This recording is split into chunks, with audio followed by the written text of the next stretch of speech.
Ambalima bamanankan mɛnɔ Mali kɔnɔ ani Mali kɔ kan ka foli ni waliɲuman dɔ bɛ ka taa ɲɛsin aw bɛɛ lajɛlen ma Mali kɔnɔ ani Mali kɔ kan ka fɔ aw ɲɛna aw ka bisimila aw ka bi bamanankan kunnafoni sɔrɔlenw kɛnɛ kɔnɔ min bɛna walawalali caman kɛ aw ye Mali kunnafoniw ani diɲɛ fan wɛrɛ kunnafoniyaw la a bɛ taa se fanga ɲinitɔn 10 bɔɲɔgɔnko ma ka fara jɛkulu wɛrɛw kan minnu ni olu farala ɲɔgɔn kan k'u tɛgɛ di ɲɔgɔn ma ka bɛnkan kelen kan walasa k'u tɛgɛnɔ bila bɛnkan sɛbɛnna o bɛnkan sɛbɛn tɛgɛnɔ bila a bɛna kɛ dɛmɛdon de ani kɔkɔrɔma doni wale ka ɲɛsin fanga ɲinitɔnw ka fara ɲɔgɔn kan jɛkulu ma URD ADEMA ani ADP Maliba olu ka listi k'olu kɔkɔrɔma don walasa u bɛ se ka wasabulon kɔnɔna sɔrɔ wasadensigi kalata kadara kɔnɔna na Bamako sigida 5nan tɔgɔ la min ta ko 2nan baaraw bɛna sigi sen kan ka bɛn ni avril kalo tile 19 nata ye bɛnkan sɛbɛn ye a tɛgɛnɔ bila kɛnɛ sigira sen kan ka bɛn ntɛnɛndon avril kalo tile 13 ma sini di fanga ɲinitɔn o dagayɔrɔ la commune kɔnɔna na Bubakar Tarawele ale ka sɔrɔlen don an ka jɛ an ka ɲɛmadaw fɛ.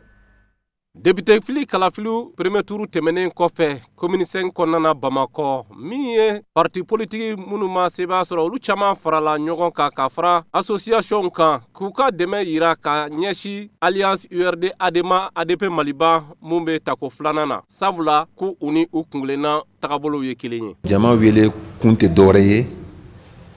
parce que an ye voté kun fɔlɔ kɛ le 29 passé.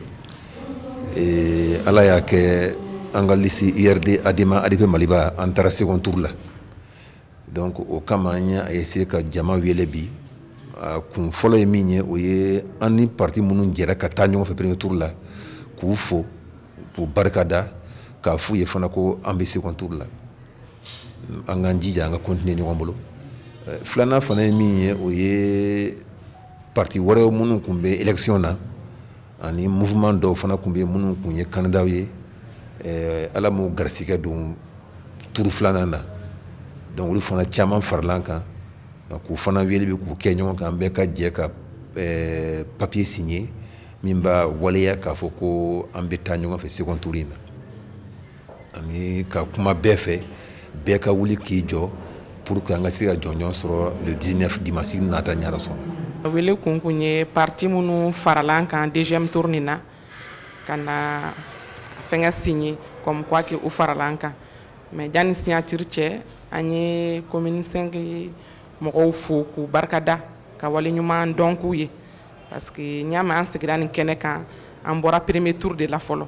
commune 5 cɛ ni musow olu de ye danaya d'an kan pour que an ka deuxième tour sɔrɔ. Donc minnu y'an dɛmɛ o baara la an y'u fo k'u wale ɲuman da ka barikada k'u ye ka tila ni ala ye deuxième tour ni fɛnɛ nɔgɔya an ye parti minnu garisɛgɛ ma don deuxième tour la olu fɛnɛ caman farala ɲɔgɔn kan k'u bɛna an dɛmɛ donc an n'olu nana ka na convention signé. Parti mun fɛnɛ mun tun bɛ premier tour la non ala y'a kɛ o ma se ka taa deuxième tour la olu fɛnɛ farala an kan bi an nana ka na o ɲɛnajɛ de la ka na o signature de kɛ donc ko k'u b'u ka dɛmɛ don an ma pour que laɲini bɛ se ka sabati donc an b'o parti mɔgɔ bɛɛ lajɛlen fɛnɛ fo. U ma da u ma u ye wele bila u kanubagaw bɛɛ lajɛlen ma an'u ka tɔndenw bɛɛ lajɛlen ka se ka bɔ ka taa kala fili alliance URD ADEMA ADP Maliba ye kari nata cogoya min na u bɛ se ka sebaya sɔrɔ. Donc k'a ɲini ala fɛ donc le 19 donc an ka bɔ an ka victoire sɔrɔ. An b'o ɲini ala fɛ ni ala y'a d'an ma a k'a d'an ma ni sini kɛnɛ ye a k'a d'an ma ni hakili fɛnɛ ye parce que fɛn bɛɛ ye hakili de donc ni hakili bɛ fɛn min na donc o bɛ ɲɛ. An b'a ɲini u fɛ u ka bɔ ka taa kalata c'est vrai que bana bɛ yen mais mesure caman fɛnɛ talen don pour que adamadenw bɛ se k'u yɛrɛ protéger cogo min na n'i y'a jateminɛ depuis premier tour la n'i donna école ninnu kɔnɔ dɔrɔn i b'a sɔrɔ ji bɛ yen safinɛ bɛ yen gel fɛnɛ bɛ yen n'i donna bureau de vote fɛnɛ la gel bɛ yen. Donc ni tilala vote fɛnɛ la gel bɛ yen tuguni i bɛ gel k'i tɛgɛ la. N'an ma voté maa 2 maa 3 bɛ ne bɔ ka taa député ta k'a sigi an kunna san 5 donc pour que o kana kɛ jama k'o jija bɛɛ ka bɔ bɛɛ ka t'i ɲɛnawoloma k'i sagona mɔgɔ ta parce que tile 1 ko tɛ tile 2 ko tɛ kalo 1 ko tɛ député ka mandat ye san 5 de ye donc baara min don an bɛɛ k'an jija ka bɔ k'a fɔ jamanaden cɛ n'a muso ye mais kɛrɛnkɛrɛnnena commune 5 cɛ n'a muso u k'u jija u ka bɔ u ka taa voter bana in ye tiɲɛ ye mais bon a bɛ taa cogo di à partir du moment où politique baara fana ye wajibi ye temps dɔ de b'a la dimanche mana tɛmɛ fo san 5 Kamaw hakili lajigi k'a fɔ kalafili min bolo dalen no kari nata Bamakɔ sigida 5nan na a bɛna maa minnu bila ɲɔgɔn na sa o ye Alliance URD ADP Maliba ani RPM ni APR ni ɲɔgɔn cɛla la an bɛ dugawu kɛ maa minnu sebaya ka kan ko Ala k'a d'o ma.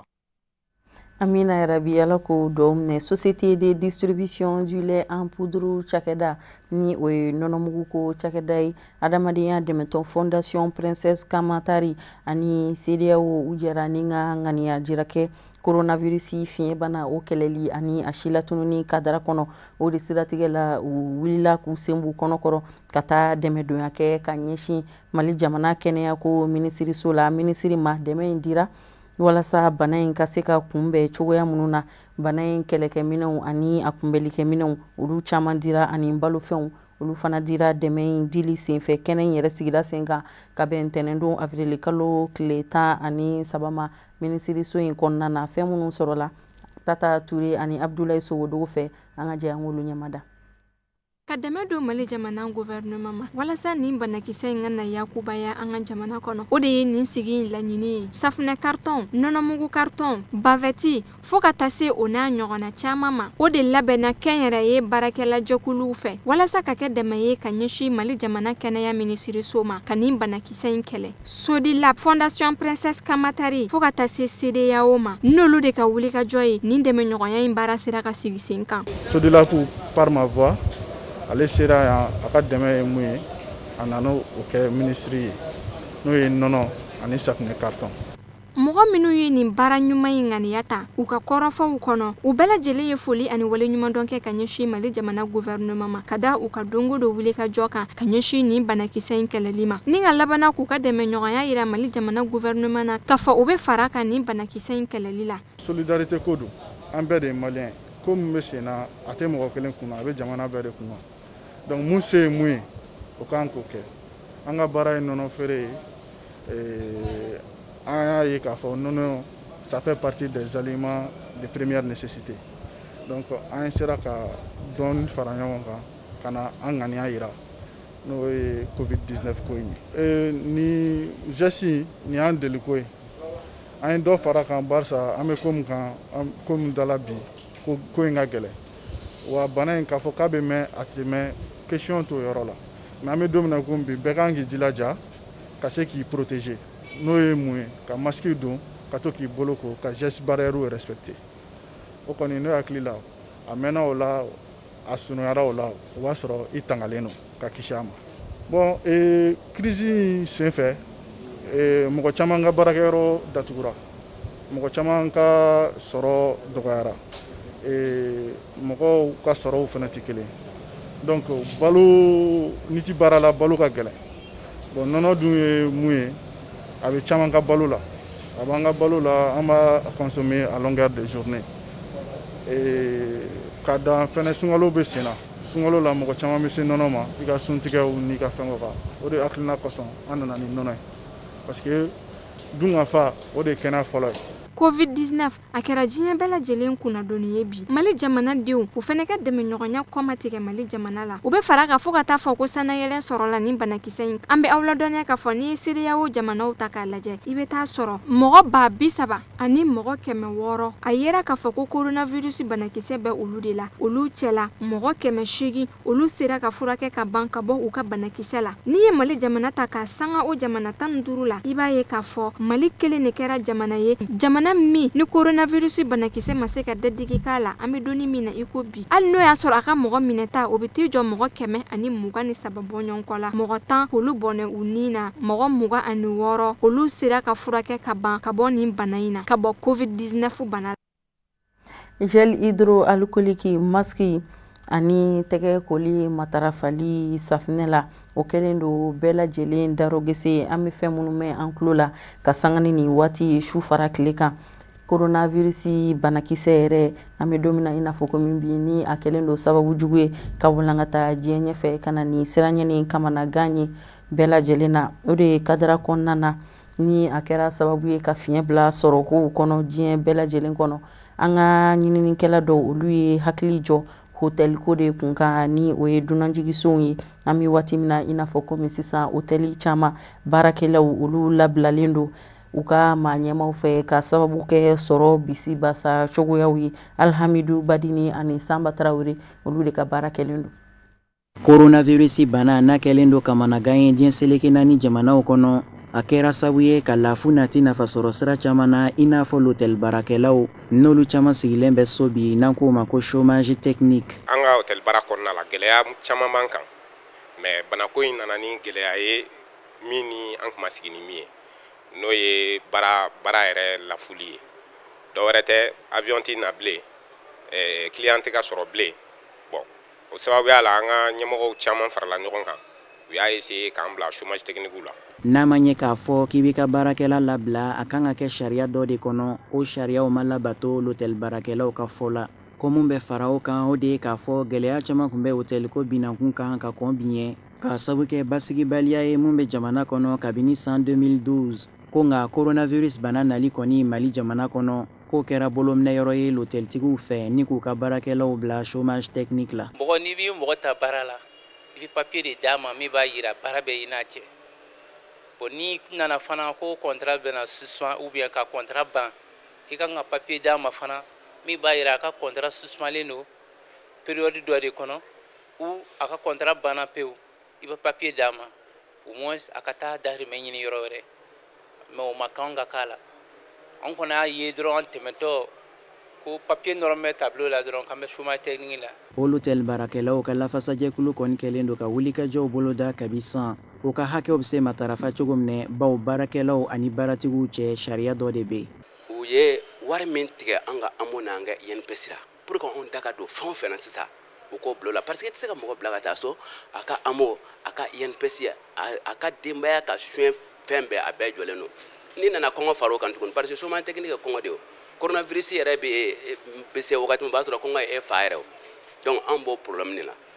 Soin t'an bolo an ka allocation tɛ sɔrɔ donc a fɔra ko an ka taa chômage technique na donc o ye saya faralen saya kan. O wulikajɔ kelen kɔnɔna na hôtel baarakɛlaw ka lafasajɛkulu o y'a ɲini jamana faamaw fɛ wulikajɔ ka kɛ teliya la walasa ka fɛɛrɛ ɲini ni gɛlɛya in na o mun talen bɛ k'u sɛgɛrɛ. An bɛ min ɲini autoritéw fɛ bi autoritéw ka wuli ka an dɛmɛ parce que an ka cas tɛ pandémie ye an ka cas in ye cas wɛrɛ de. Donc an ye appel lancé UNTM na an ye lettre déposé ministère caman na an ye lettre déposé fan bɛɛ fɛ donc an kɔni bɛ welewele min kɛ u fɛ gouvernement fɛ u ka wuli ka an dɛmɛ n'u ma wuli k'an dɛmɛ a man ɲi parce que nin ye chômage de daminɛnen. Hôtel baarakɛlaw an bɛ don minɛ ko bi kɔni olu caman bɛ gɛlɛya kɔnɔ bawo o tɛ baara la wa sara tɛ u ye k'a dɔn k'a fɔ ani sunkalo tɔ man jan bilen o y'a ɲini jamana faamaw fɛ u k'u jɔ o jɔyɔrɔ la. An ye wulikajɔ caman sabati an ye wulikajɔ an sera an ka syndicat ɲɛmɔgɔw ma an sera gouvernement mɔgɔ caman ma an bɛ se ka taa yɔrɔ o yɔrɔ ka taa kuma fɔ yen nɔ an taara ka taa an sɔrɔna don olu bɛɛ la pour que u bɛ se ka an dɛmɛ nin ko in na parce que mɔgɔ kelen ka ko tɛ bɛɛ de jɛ de don mais anw ka taa ko de nana fara ko kan parce que an ka gɛlɛya tun b'an ka baarakɛyɔrɔ la dɔɔni parce que yɔrɔ tun tɛ ka marché depuis kɛlɛko ninnu y'a sababu ye mais ni banako in nana an ka baarakɛ ɲɛmɔgɔw b'a fɛ k'u bolominɛyɔrɔ de kɛ ni kɛlɛko in ye ka sɔrɔ ka i mabɔ yɔrɔ baarakɛlaw dɔ b'u la. Jumadon a ka dantigɛli kɔnɔ ka ɲɛsin jamanadenw ma jamana ɲɛma Elhaji Ibrahim Bubakar Keita a ko kɔkɔrɔmadonni na kɛ ka ɲɛsin jamana baarabolow ma minnu ye gɛlɛya caman sɔrɔ k'a sababu kɛ coronavirus bana ye ni l'hôtel baarakɛlaw sen bɛ o la ani jamana dɔnko seko ani kɔrɔlenko fo ka taa bila voyage la ni maa caman dayirimɛ sirilen don o la.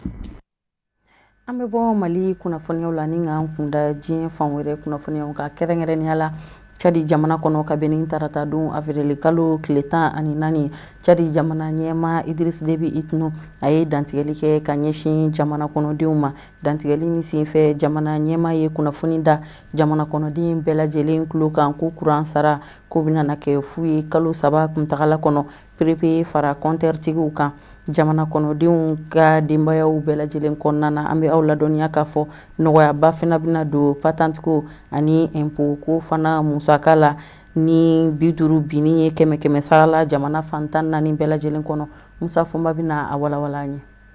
Chari jamana nyama Idrissa Déby itno ye dandigele kura ke coronavirus bana keleli kula ka jamana kona ya yira ka fo sefa wari miliyari muga ani miliyari duru o ka nga woko do jamana lafiyali dafe balo dunga fa o bise ka sabati cogo mi balo mara yoro mi be chari jamana kono wari nyashi momo sefa wari miliyari duru sorombe ka ba wa nyini be wagande mbafe trésor public o ko boko bla o ka bolo ka kaba blangora mugo do fena bina sigi senga Idrissa Déby itno ka fola na folo bina yemi ngono ka nyashi jamana de ndemenimu o blangoro mugo yi akona na folo sefa wari miliyari kemedo ba nyumangela ka uka de mefene makono nedo o yorola jakulu do fena bina sigi senga jakulu mi na bina hadamadenya de me keba a barakela u fara nyonga mabe wuli ka joka se ka ke kama magwe chadi jamana de la degumana mami nzoro jamana fa minve kene ya tigila maula bakele ni keme woro ni bisaba ni shegi kura ubina taka fara koraleunga minunga bara nyini gafe udale kundo ka fonction publique makono ubela jelebita coronavirus bana keleli farati fene do kene ya binakuka anila kana tigila mau fene ka binakuka ukumana nafulu do fene bole do ko jo maye daba maka wele mana se mami mo coronavirus bana keleli semve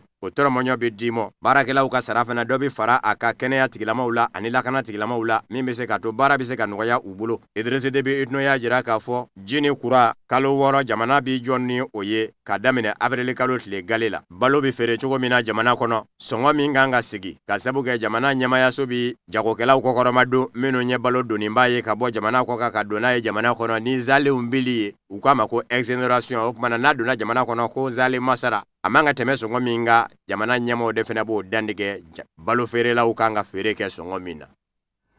kanto chari jamana kono ama sensen ka do Faransi jamana fana kunafoni kono nana Faransi jamana nyema Emmanuel Macron aya dira ka korofo do sinfe ka ben arabadu avril kalo kile 10 ani duruma baroda sigi mi ni o masala temena ani kunafoni diso RFI ni nyonche ko professeur Didier Raoul ko aka nyinini bara bolila femunuka bari sabu kadaka ma badidu nyinini ko binakunka nyinini baro ko olu bolila hydroxychloroquine minka ko covid-19 bana furakeli kadara konnana ko bara kanga ka keni o furanyi ka jantoke ola kosebe dantigeli senfe dasera farafina jamano olu ka juru bini ko fana ma ka bo ukana Musa Fomba alebina nyefoli kanyi alibi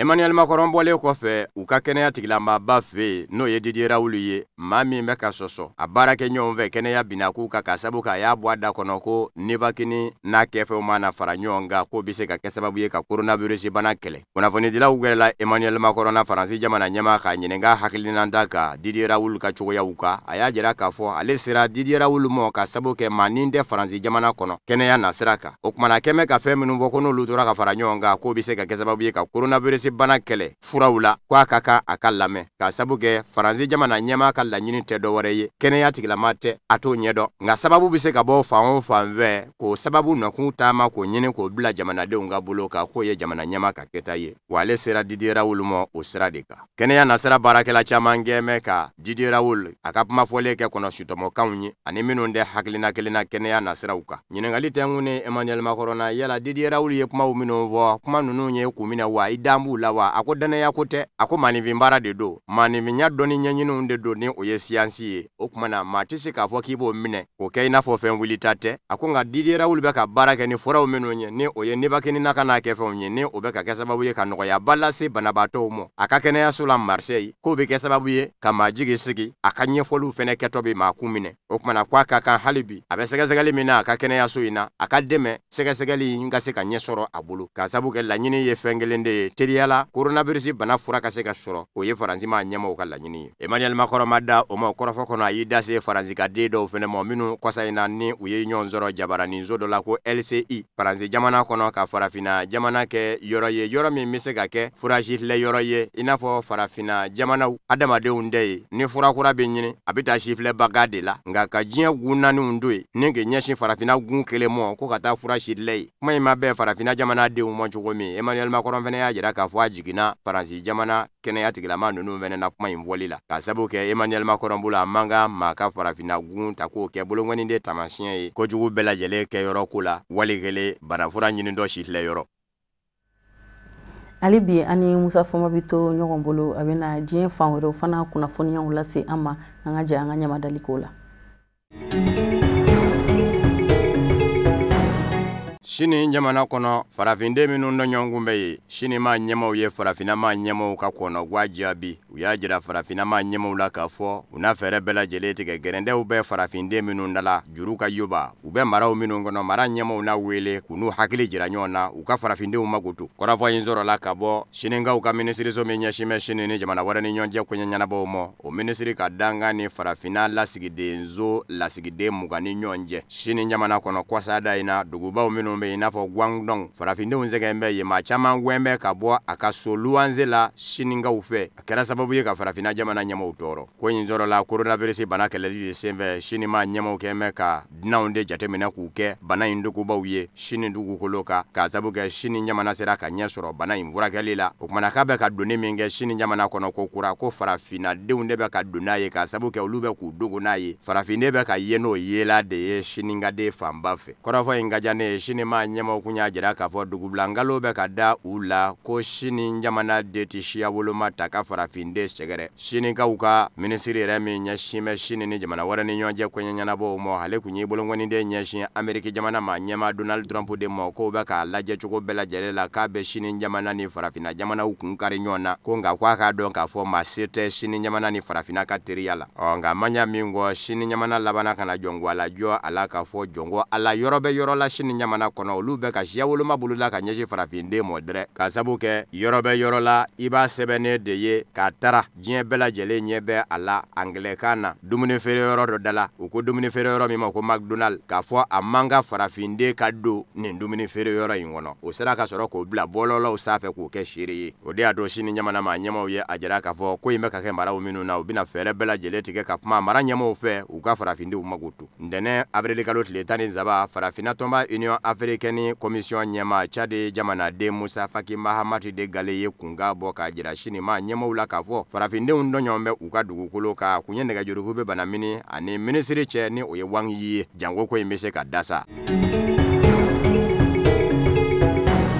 Professeur Didier Raoul ale min kɛmɛ ka nivakinilakaw n'u kɛfɛnw fara ɲɔgɔn kan k'o kɛ coronavirus bana kɛlɛla ye a y'a jira kɔsada in na k'a fɔ coronavirus bana ti mɛn bilen a bɛ ban diɲɛ kɔnɔ a ko wa ko Marseille ta yɛrɛ ale ka kɛnɛyaso bɛ yɔrɔ min n'a bɛ ka maaw furakɛ ye ko yen sɛbɛ kɔrɔ nɔgɔyara kɔrɔfɔ in mɛnnen kɛnɛya tigilama dɔw fɛ Faransi olu y'u ka nisɔngoya jira la ni k'a jaabi Professeur Raoul avril kalo tile 14 tɛmɛnen n'o bɛnna tarata mɔ a ye ja dɔ ta k'o bila bɔlɔlɔw sanfɛ k'a fɔ anw bolo Marseille kɔnɔ Faransi jamana na yan coronavirus bana bɛ ka sɛbɛkɔrɔ nɔgɔya coronavirus bana yɛrɛ sera a karatata ta la kuma min n'o y'a juguma ye ko piki a ko maa banabaatɔ kun ye 368 ye tile kelen kɔnɔ o de kun bɛ sɔrɔ ko nka ko bi tile kɔnɔ bana bi ye maa min na a ti tɛmɛ 60 ka taa se 80 ma tile kɔnɔ o b'a jira k'a fɔ a bɛ ka jigin de Didier Raoul y'a jira k'a fɔ bana in kɔni an bɛ t'an tɛgɛ da fonɛnɛ ka kuma o kuma o b'a sɔrɔ dadigi kɛra a la diɲɛ kɔnɔ nka Marseille yɛrɛ duguba kɔni kɔnɔ dɔgɔkun damadɔ a bɛ tunu ye kɔrɔfɔ in mɛnnen Faransi kaw ka cakɛda ɲɛma fɛ cakɛda min bɛ wele ko agence régionale de santé o ɲɛma Philippe de Mester o ye jaabili kɛ a ko maa k'a fɔ k'i bɛ dabila i yɛrɛ ɲɛ nin kuma in na coronavirus bana a kɛlɛli la k'a ban pewu dugukolo kɔ kan ko farati don a ko tiɲɛ don caman bɔra fanga kɔni na ko nka ko f'a ka sidɔn k'a fɔ coronavirus bana in a bɛ tɛmɛ n'a ka kow ye dɛ ko kumana ni maa min bɛ k'i dabila i yɛrɛ ɲɛ k'a bɛ ban diɲɛ kɔnɔ yanni fonɛnɛ cɛ wali kelen ko dɔgɔkun damadɔ ko dugu dɔ ta bɛ ban ko yɛrɛ nɛgɛnka don hali n'a ma Professeur Didier Raoul tɔgɔ fɔ maa tɛ fili i ɲi yɔrɔ kuma mɔ caman y'a jira k'a fɔ Didier Raoul ko don.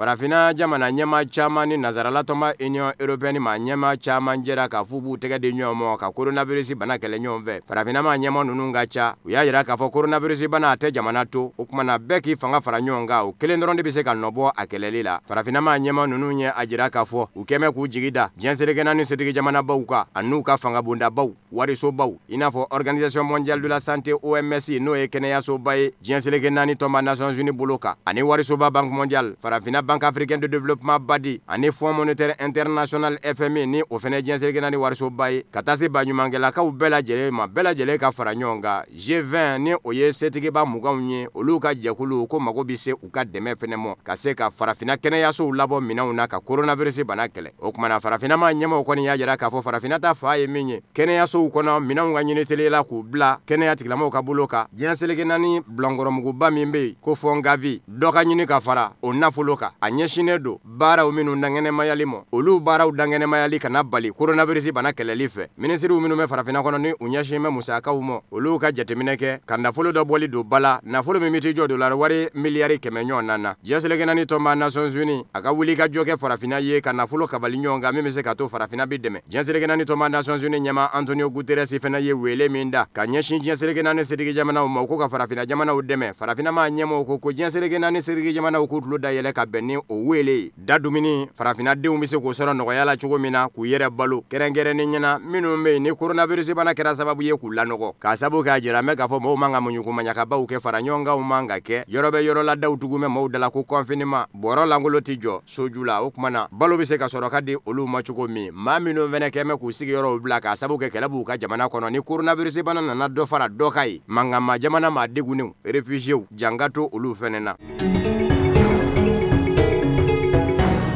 Donald Trump ni maa min hakili la k'a fɔ a ka kɔrɔfɔ kun ye bagabagalikaw ye a ye ko in dangɛnɛmaya a kun y'a jira k'a fɔ Amérique jamana bi bolomafara min kɛ diɲɛselikɛna ni tɔnba Nations Unies bolofara ye min ɲɛsin bɛ kɛnɛya ko mɔ Organisation mondiale de la santé OMS k'a n'a ka dɛmɛ tigɛ a ye dɛmɛ in tigɛ baraki k'a sababu kɛ Donald Trump jiginnen don OMS la k'a kɛ mɛ ka fɛn bɛɛ daja sini ɲamana na sini d'a mɛ k'a yanga fɛ k'a kɛ ɲɔndɛ jamana ye a bara ta Amérique jamana ka nafolo bɔta bolomafara la ka OMS dɛmɛ o ka ca ni bɛɛ ta ye ni Amérique jamana ye fɛn nin kɛ OMS bi Amérique jamana bɔrɔndɔ o la dɛmɛ in tigɛlen ma bɛɛ maa caman mɔ Antonio Guterres ni o ye ɲɛselikɛna ni tɔnba Nations Unies ɲɛma ye ale y'a yira k'a fɔ nin da kuma ye fara ɲɔgɔn ka kuma de ye nin ye ka ɲɛsin coronavirus bana kɛlɛli mɔ o kumana Donald Trump k'a dɔn k'a fɔ a ye min kɛ ko bɛn da tɛ nazarala tɔnba Union européenne maa min b'a kɔnɔ n'a ɲɛsin bɛ nazarala ni fan wɛrɛ cɛ ko ɲɛɲɛnabɔw mɔ Espagne jamana den do ko Joseph Borrell ale y'a yira k'a fɔ Donald Trump ka nin hakilina in kɔni ma na kuma na k'a sababu kɛ maa ti to nin kuma in na k'a fɔ k'i bɛ dɛmɛ tigɛ ko wa ko fɔcogo foyi tɛ se ka sɔrɔ a la Donald Trump fɛ min bɛ don maa kunna Almaɲikaw ka ministre fɛnɛ ye a jira k'a fɔ OMS a mago bɛ dɛmɛ de la dɛmɛ man ka kɔtigɛ a la nin kuma in na k'a sababu kɛ coronavirus bana a tɛ danger woloma ka bɔ danger la sini jamana y'a yira k'a fɔ Donald Trump ka hakilina in min n'a y'a kɛ nin ye a kun y'a fɔ a da la nka ka laban ka dangɛnɛmaya k'a bi maa kɔnɔ guwa Amérique jamana ma ɲɛma Donald Trump kɔrɔ a ministre min ɲɛsin bɛ sini ni jamana wɛrɛ ni ɲɔgɔn cɛ ko ɲɛnabɔw ma o y'a yira k'a fɔ Donald Trump ma ka kɛta kɛ